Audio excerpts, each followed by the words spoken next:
Hoy os voy a recomendar 10 autoras y autores independientes.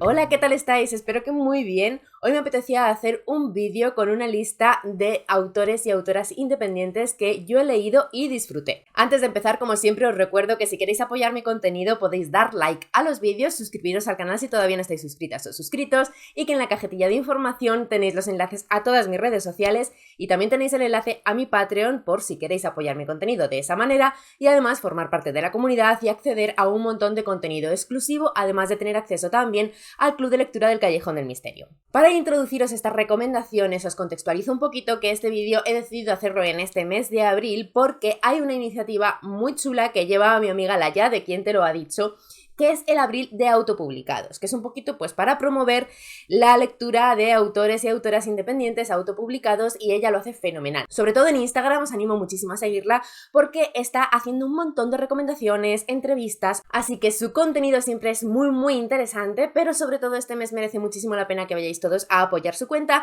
para también apoyar a todos esos autores y autoras a las que está dando voz. Como con todas las iniciativas, esto no se debe restringir solo al mes de abril, el mes de abril es el que ha elegido ella para hacer este trabajo de promoción y de ánimo a la lectura de todos estos autores y autoras, pero está bien que hablemos de estos libros durante todo el año. Por si acaso alguna estáis un poquito perdidas en el tema, ¿qué es un autor o autora autopublicado o independiente? Bueno, pues vienen a ser los autónomos del mundo de la escritura y de los libros. Son autores y autoras que quieren publicar sus libros, pero que quieren hacerlo sin trabajar para una empresa, así que deciden hacerlo de forma independiente, siendo ellos mismos su pequeña editorial. Así consiguen tener una relación más directa con sus lectores y además tienen el control artístico de todas sus publicaciones. Esto quiere decir que además de su propio trabajo como escritores y escritoras, controlan a quién contratan para hacer sus correcciones, sus ediciones, sus ilustraciones de portada, etc. Por supuesto, todo esto conlleva muchísimo trabajo, sobre todo porque tienen que hacer ellos mismos la parte de marketing y eso hace que precisamente sean publicaciones que a veces llegan un poquito menos o les conoce menos gente, pero creo que eso poco a poco está cambiando porque las lectoras y lectores nos estamos dando cuenta de que hay muchas cosas por descubrir fuera de las editoriales en el mundo de los escritores independientes. Bueno, pues vamos allá con mi lista de recomendaciones. En este caso he decidido hacerla en función de los géneros que quería representar,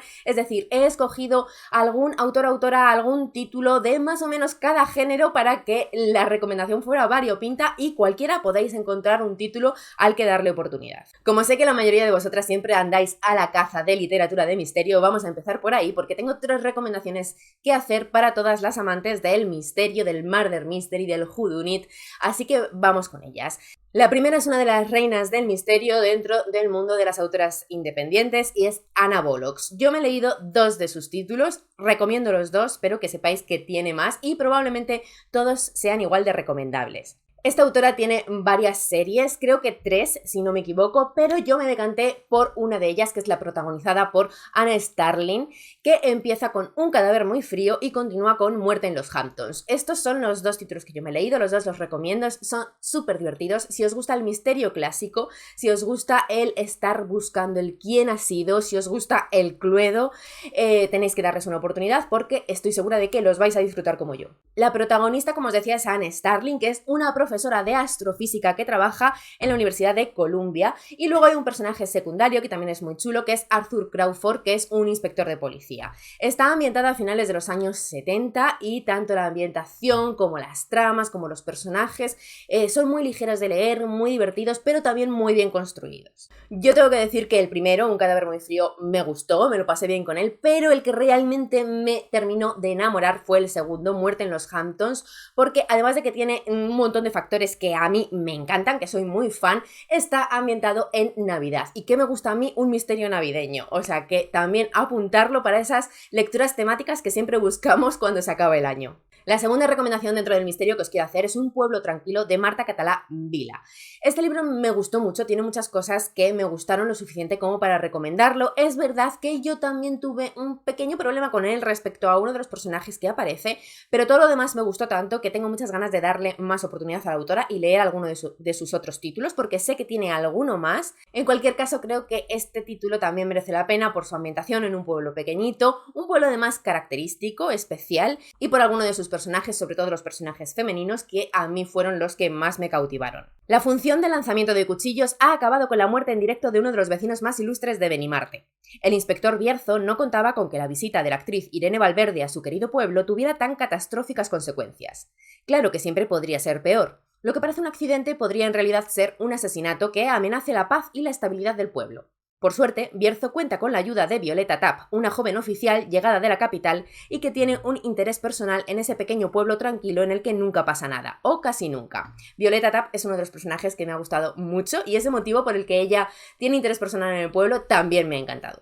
Vamos con la tercera recomendación, que es la última dentro del misterio más puro, y es una serie de libros, de los que de nuevo yo solo me he leído el primero, pero estoy deseando leerme el resto. El primero de esta serie se llaman Yo no soy Hércules Poirot, y los autores, que en este caso son dos, son Teresa Ortiz Tagel y Javier Cosnava. Es un homenaje a Agatha Christie y a su obra maravilloso. Me parece que está súper bien traído y yo lo disfruté un montón y sé, seguro, que aún voy a disfrutar más los títulos que me quedan por leer. En este primer título, Miranda Derns se enfrenta a un grave problema. En la urbanización donde vive han desaparecido ya 2 personas y ella está convencida de que ambas han sido asesinadas. Además, sospecha que su nuevo vecino es Hércules Poirot. Pero eso no es posible, ya que hablamos de un personaje literario, el protagonista de las novelas de Agatha Christie. Miranda cree que la escritora se basó en el recién llegado para crear al gran detective belga, pero no está claro que su vecino, sea quien sea, en realidad pueda resolver las desapariciones. No tardará en aparecer el primer cadáver y entonces la sagacidad del detective se pondrá a prueba. Pronto, todas las mentiras de los habitantes de la urbanización de Styles Mansions saldrá a la luz. Los títulos que siguen a este primero y que ya están publicados son Yo no soy Agatha y Agatha en el Orient Express. Y en febrero del año que viene tendremos el siguiente, que es Agatha se cita con la muerte. Como veis, cada uno de ellos hace un especial homenaje a uno de los títulos de Agatha Christie, y si siguen la estela de cómo estaba hecho en el primero, pues es que os voy a recomendar todos. Cambiamos ya un poquito de género porque yo quería que en esta lista hubiera un poquito de todo para que cada una podáis elegir según vuestras preferencias o según el momento en el que estéis, y ahora pasamos al Feel Good. Diciendo Feel Good, todas sabréis que a quien voy a recomendar es a Mónica Gutiérrez, por supuesto, y además esto es especial porque así podemos hablar de que hay algunos autores que, además de publicar de manera independiente, también publican con editorial, porque una cosa no está reñida con la otra. He elegido uno de los títulos de Mónica Gutiérrez que es autopublicado, que a mí me gustó, que es Un hotel a ninguna parte. Creo que representa muy bien el género del feel good, que viene a ser una cosa como muy cozy, muy cookie, muy para pasar el rato sin más, sintiéndote bien con lo que estás leyendo y muy de descripciones bonitas. Lo que me pasó a mí con este libro es que, acostumbrada a leer libros donde hay más acción, donde pasan más cosas siempre, al principio se me quedó un poco pobre, pero es que eso forma parte del género, entonces creo que es para elegir en un momento en el que sepamos dónde nos estamos metiendo y disfrutarlo a tope con una bebida calentita y debajo de la manta. Sí, para mí este género es para leerlo en invierno, pero bueno, eso ya va en gustos.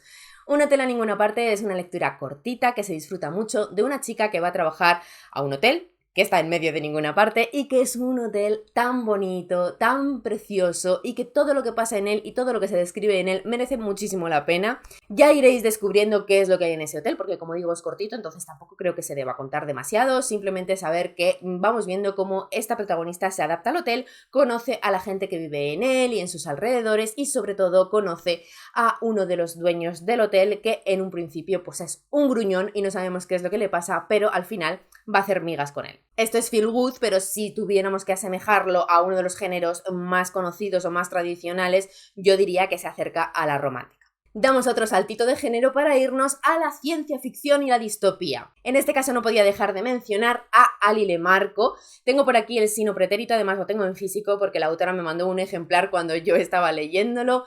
Y me lo pasé muy bien con él. Es, yo creo que lo único de una ciencia ficción de este estilo que he leído de una autora independiente. Lo conocí gracias a que la autora está en Instagram, se mueve mucho allí y es encantadora, entonces me dieron muchas ganas de leer uno de sus títulos. Y ya digo, es una ciencia ficción sencillita, podemos ver una distopía, creo que a la gente que le gusta el género lo puede disfrutar mucho, sin muchas pretensiones y más hecha para divertirte muchísimo y que después te deje el pozo de que te dejan las distopías, ¿no? De pensar un poquito, pero sobre todo lo que a mí me pasó es que me apegué bastante y además inesperadamente, porque no me dio la sensación hasta el final, me apegué bastante a los personajes y también hay que decir que te hacen sufrir un poquito. Ser acechadora en Orbe Novum nunca fue sencillo, pero ahora es una profesión que solo escogen los imprudentes o aquellos que sienten un deber moral.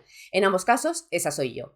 Mi trabajo consiste en perseguir a los delincuentes más violentos y ejecutarlos de forma discreta. Y aún así, mi mayor quebradero de cabeza se llama Eleanor, una hermana impulsiva y alocada cuyo problemático secreto está a punto de ser revelado. Esto solo me deja dos opciones. La primera implica descubrir quién está hackeando las emociones y con ello demostrar mi valía para ganarme el favor de nuestro gobierno. La otra, en cambio, es mucho más radical y destructiva. Por suerte, Zeian está conmigo. Se dice que los grandes cambios comienzan con un pequeño paso. El que yo di, sin saberlo, fue literalmente un salto al vacío. Un futuro cercano, una sociedad deshumanizada, solo sobrevivirán los más aptos. Y dentro también de la ciencia ficción, con un piececillo en la fantasía, os recomiendo muchísimo 48 horas antes de ser un zombie, de Silvia P. Martín. Este libro yo creo que sí que lo he recomendado en más ocasiones porque de verdad me lo pasé tan bien con él. Es comedia, es una comedia de zombies, como se puede imaginar por el título, y además a mí me pareció que tenía un puntito cozy que me hace recomendároslo a vosotras especialmente. Darle una oportunidad, aunque no os guste mucho el tema zombie, que sé que es un poquito especial y muchas de vosotras os echo un poco para atrás, pero aquí yo diría que es lo de menos, sí da una ambientación, pero no es lo que estáis pensando. Tiene más, ya digo, de cozy y de comedia. Además es muy cortito, así que es para pasar una tarde, un buen rato, echarte unas risas y ya está. Amelia Díaz, de natural dramática y escrupulosa, inmersa en pleno apocalipsis zombie en Madrid. Tras ser mordida en la fábrica donde se esconde con sus compañeros de trabajo, se plantea cómo abordar la situación. La infección le hará comprobar cómo los principales mitos de las películas del género Z estaban equivocados. Se conducirá por un camino de vísceras donde, además de conocer su creciente hambre a la carne humana, se conocerá a sí misma. Este camino le abrirá un mundo de posibilidades fuera del alcance de cualquier humano corriente. Pájaros de origami, atracones de supermercado y un perro son algunos de los ingredientes de esta cuenta atrás que, por supuesto, teñirá las páginas con sangre, muerte y un humor muy ácido. Y de estos zombies con violencia que tienen un poquito de sangre pero que para nada te remueven el estómago, pasamos a dos títulos de thriller que sí te remueven el estómago. Esto es más para quien le guste esos thrillers oscuros, macabros, con escenas explícitas, pero que yo devoré porque enganchan un montón y que no me queda otro remedio que recomendar porque es que los disfruté mucho. Se trata de los 3 suicidios de Marcos Ruiz y su segunda parte, que es el legado de Marcos Ruiz. Los dos forman la biología de los ojos verdes y el autor es Julio Marín García. Yo creo que en estos libros es mejor entrar a ciegas porque tiene muchos giros y giros impactantes y a mí me gustó mucho. Empecé un poco reacia porque me parecía todo muy dramático, pero después enseguida nos metemos en un thriller más puro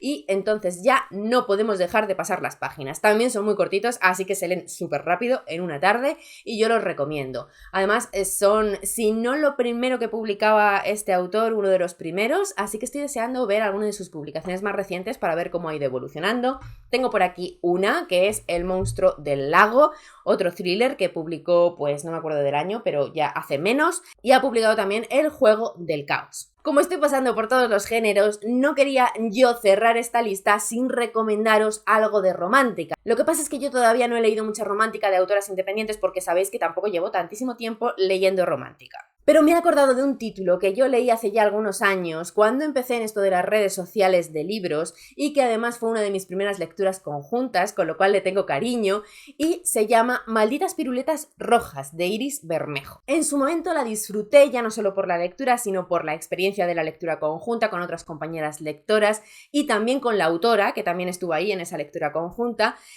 más que por el libro, porque yo no estaba acostumbrada a este tipo de libros y hacía muchísimos años que no leía un romance de ese tipo, una rom-com ligera, contemporánea, así que estaba muy fuera de mi zona de confort y me bloqueé un poco. Pero ahora ya que he rodado, la verdad es que me doy cuenta de que el recuerdo que me dejó Es bueno, era divertido, creo que se puede recomendar si queréis probar a una autora independiente y además tenía una premisa que yo no he visto mucho y que no estaba nada mal. Tenemos a una protagonista un poco loca, así, muy extrovertida, muy natural, que en un momento dado tiene una relación con un chico que guarda un secreto y es que resulta ser guardia civil, pero él nunca se lo dice a ella porque en cuanto se van conociendo se da cuenta de que sus ideas son muy distintas y de que ni a ella ni a su familia le va a hacer mucha gracia salir con un guardia civil. Cuando ella descubre esto, rompen, pero un tiempo después se vuelven a encontrar en un ámbito laboral y desde ahí parte nuestra historia. Vamos dando pasos adelante y atrás para descubrir cómo fue esa relación previa, cómo rompieron, cómo descubrieron el secreto y vamos a ver qué pasa ahora en este reencuentro. Ya digo que es muy ligera, es divertida, tiene mucho de rom-com y ahora que he leído un poquito más, creo que me atrevo a recomendarla. Y voy a terminar esta lista con dos recomendaciones muy rápidas que están en inglés, pero son autoras independientes que a mí me han gustado mucho, tienen sagas bastante largas y yo voy a continuar leyéndolas. Las dos pertenecen a un género muy concreto que es el Cozy Mystery paranormal. Por un lado tenemos Alice in Murderland, que es el primero de esta serie, donde tenemos a una chica que se muda de Miami a Oregón para hacerse cargo de una librería que lleva a un familiar suyo que ha fallecido, una tía, y cuando llega allí descubre que sus familiares son brujas, así que va a tener que adaptarse a su nueva vida como librera en un sitio mucho más pequeño y con otra forma de vivir del que viene, y además pues a su nueva historia familiar. Por supuesto, entre tanto y tanto, resuelve un crimen. Este libro a mí me gusta recomendarlo porque además de que me parece muy divertido y muy útil para descubrir ese subgénero en concreto, es muy fácil de leer en inglés. Es mi recomendación estrella para cualquiera que queráis empezar un poquito a leer en inglés, sobre todo así, de este tipo de género. Además es muy útil para empezar a leer en inglés tanto misterio como fantasía. Es cortito y tiene un vocabulario súper fácil. Y por otro lado está uno de mis últimos favoritos, que es este de aquí, que también es el primero de esta colección, es de Vampire Knitting Club de Nancy Warren. Nancy Warren, de nuevo, es una autora que ha escrito bastante, también es independiente y bueno, no os hablo mucho más de él porque en su momento lo recomendé mucho, ya sabéis que yo me lo pasé pipa, también es bastante facilito, el inglés es un poquito más difícil que el anterior que os he dicho, pero también es muy asequible. Y con esto termino mi lista de recomendaciones de autoras y autores independientes. Espero que os haya gustado. En comentarios contadme si alguno os ha llamado la atención, si los conocíais, si no, si os animáis a leerles. Y también, por supuesto, podéis dejar vuestras propias recomendaciones que serán útiles tanto a mí como a todos los que la lean, porque siempre está bien descubrir nuevas autoras y autores. Me despido aquí. Nos vemos pronto en próximos vídeos. ¡Chao!